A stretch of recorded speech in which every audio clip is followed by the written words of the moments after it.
কৃষ্ণ কৃষ্ণ হয়, অতি সুন্দৰ। আহকচোন দীপাংকৰ শইকীয়া তাত। মাধৱ কৃষ্ণ কৃষ্ণ কৃষ্ণ মাধৱ মাধৱ জয় গুৰু শংকৰ। জয় জয়তে আমাৰ অতি আদৰৰ এই অনুষ্ঠানৰ জন্মদাতা পৰম পূজ্যপাদক সবাৰো শ্ৰদ্ধাৰ পুণ্য শ্লোক দেউতাৰ চৰণলৈ সন্ধিয়াৰ সেৱাভাগি আগবঢ়ালোঁ। আজি এই অনুষ্ঠানৰ সভাপতি সঞ্চালক প্ৰভুকে ধৰি সমূহ কৰ্মকৰ্তালৈ আমাৰ ভক্তি ভৰা সেৱা আগবঢ়ালোঁ আৰু অনুষ্ঠানত উপস্থিত থকা সমূহ আই বাবানৰ চৰণলৈ ভক্তি ভৰা সেৱাভাগি আগবঢ়ালোঁ। লগতে এইমাত্ৰ আমাক মুখপদ্ম হাজৰিকাৰ বাবে ইমান ধুনীয়াকৈ মুখপদ্মৰে কথাখিনি ব্যক্ত কৰিলে, সঁচাকৈ আমি কৃতাৰ্থ হ'লোঁ। দেউতাই কৈ যোৱাৰ পাছত হাজৰিকা প্ৰভুৱে ইমান তত্ত্বগধুৰ বস্তুখিনি সহজ সৰল নিৰীহ নিপানীকৈ বুজিব পৰা কৰি দিলে। তেখেতৰ অভিজ্ঞতাপূৰ্ণ ব্যক্তই আমাক সঁচাকৈ কৃতাৰ্থ কৰিছে। তেখেতৰ চৰণলৈ সেৱাভাগি আগবঢ়ালোঁ। আচলতে ইয়াৰ পাছত আমাৰ বৰ বিশেষ ক'বলগীয়া নাই, তবু আমি আপোনাক সবে আজ্ঞা দিছে কাৰণে দুআষাৰ ক'ব বিচাৰিছোঁ। কথাটো হ'ল কি যে আমি সকলোৱে জানো যে মহাপুৰুষ মাধৱ গুৰুজনাই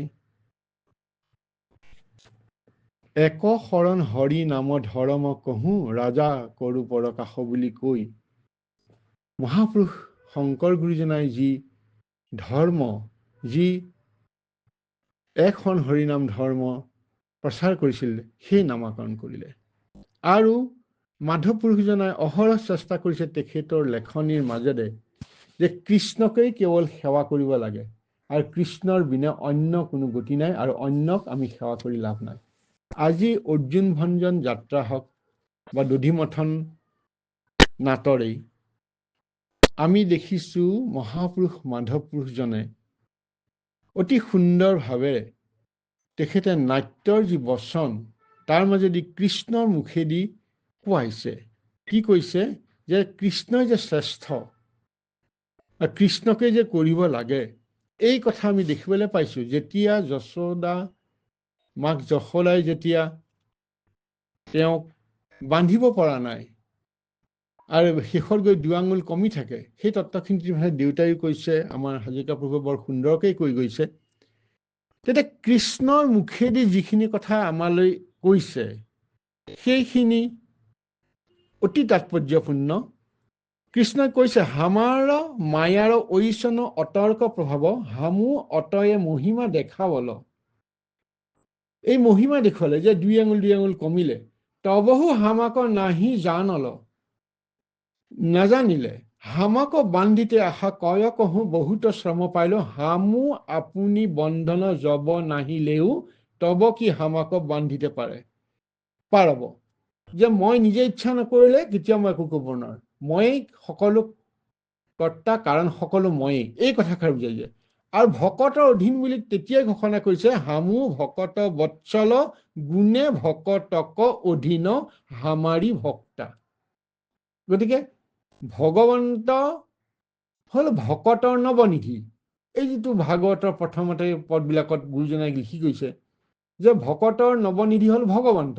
এতিয়া ভগৱন্তই আমাক সকলো দিয়ে আৰু ভগৱন্ত ভকতৰ অধীন, এই কথাখিনি বৰ সুন্দৰকৈ ইয়াত প্ৰকাশ কৰিছে। তাৰপিছত আমি আকৌ দেখিছোঁ কি যে কৃষ্ণৰ লগত যিসকল গোৱাল অহৰহ নিৰন্তৰে আছে, গোটেই দিনটোৱে থাকে। বাকী গোৱালসকলৰ বাহিৰে গোপীসকল তেনেকে থাকিব নোৱাৰে, কিন্তু গোৱালসকলে এনেকে কৃষ্ণৰ লগত থাকোঁতে তেওঁলোকে কৃষ্ণৰ মহিমাৰ দ্বাৰা, কৃষ্ণৰ গুণৰ দ্বাৰা আকৃষ্ট হোৱাই নহয়, প্ৰভাৱান্বিত হৈ কৃষ্ণৰ সেৱক হৈ কৃষ্ণৰ কথা দেখিছে। যেতিয়া জমল অৰ্জুন গছজোপা যে উভলি পৰিছে কোনেও দেখা নাই, কেৱল গোৱালসকলেহে দেখিছে। আৰু গোৱালসকলে সেই কথাখিনি সুন্দৰকৈ কৈছে। এই যে নন্দকে বৃদ্ধ নন্দকে ধৰি যেতিয়া বৃদ্ধসকল আহিছিলে যে আমি দেখিছো যে গছজোপা উভালি পৰিছে আৰু সেই নল কুবেৰ আৰু মণিগ্ৰীৱই কি কৰিছে, তেওঁলোকে উত্তৰ দিশে চলি গৈছে। দুহু দিব্য পুৰুষ যাচ হুঞা কহো কৃষ্ণক দণ্ডৱত প্ৰণাম কৰিয়ে। এই যে গোৱালসকলে সেই কথাটো ক'লে বাকীবিলাকে কিয় নেদেখিলে? সেইটোতো ৰাতি হোৱা নাই, দিন দুপৰতে হৈছে। অৰ্থাৎ সেই গোৱালসকল আছিলে কৃষ্ণৰ পৰম ভকত, বাকী সকলো ভকত, তেওঁ হৈছে পৰম ভকত। আৰু যেতিয়া নন্দই আহি যশোদাক যেতিয়া আমাৰ হাজৰিকা প্ৰভুৱে যি ধৰণে কৈছে যে যশোদাৰ লগত যে হেৰি কৰিছে, মানে বাক বিদন্তাটো হৈছে, সেই সময়তো নন্দৰ প্ৰেম আমাক দেখুৱাই দিছে। ইমান প্ৰেম দেখুৱাইছে যে তোহোকো আজি মাৰিয়ে প্ৰাণ ল'লে বাৰু, মানে আজি যশোদাক মাৰি প্ৰাণ ল'ব। এতিয়া এইটো হৈছে দেখাত হয়তো অকমান আমাৰ বেয়া লাগিব যে নন্দনো যশোদাক মাৰিবলৈ, নহয়, সেয়া সপ্ৰেম ভকতি কৃষ্ণৰ প্ৰতি, কৃষ্ণক যি অত্যাচাৰ হৈছে বুলি ভাবিছে তাৰ প্ৰতি সপ্ৰেম ভকতি।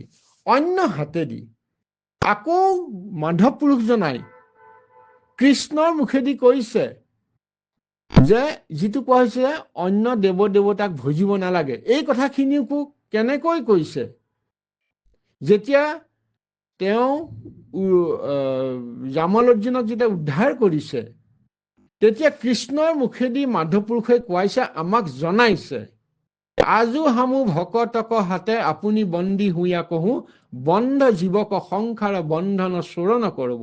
তাৰ পাছতে কৈছে, ব্ৰহ্মা আদি যত দেৱতা থিক, আচুক অনেক বন্ধ চোৰব, আপুনি আপোনাৰ বন্ধন দূৰ কৰিতে নাহি পাৰত, ইহা জানি সবলোক। অৰ্থাৎ সেই ব্ৰহ্মাদি দেৱতাসকলে নিজেই বন্ধন হৈছে, নিজে উদ্ধাৰ হ'ব নোৱাৰে। ইহা জানি সবলোকে হামাক পৰম ঈশ্বৰ মানি, ভকতি কৈ কহো, সংসাৰ ঘোৰ নিকাৰত ৰব। কৃষ্ণৰ মুখেদি কৈ দিলে, ইয়াতকে আৰু কিবা ক'ব লাগেনে?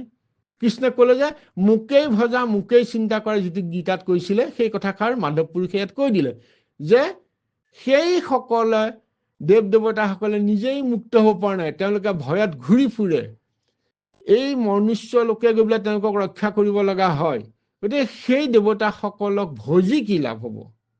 গতিকে হামাক পৰম ঈশ্বৰ মানি, ঈশ্বৰ নহয় পৰম ঈশ্বৰ মানি, ভকতি কয় কহো, সংসাৰ ঘোৰ নিকাৰত ৰব।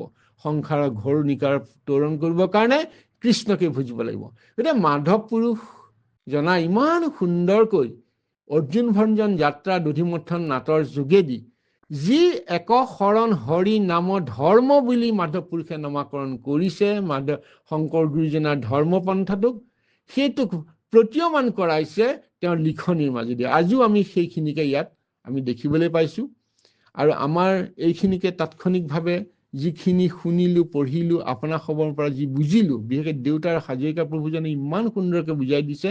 গতিকে তাৰ ভিতৰতে মই এইখিনি কথা আপোনাসকলে আগবঢ়ালোঁ, আমাৰ মনৰ ভাৱখিনিহে। কিমান ভুল হৈছে, শুদ্ধ হৈছে নাজানো, আপোনালোকৰ আগত অৱগত কৰিলোঁ। ইয়াত যিখিনি ভুল ত্ৰুটি হৈছে তাৰ পৰা হোৱা অপৰাধখিনি মাৰ্জনা বিচাৰি আপোনাৰ খবৰ চৰণলৈ সেৱা আগবঢ়ালোঁ। কৃষ্ণ কৃষ্ণ মাধৱ মাধৱ, জয় গুৰু শংকৰ।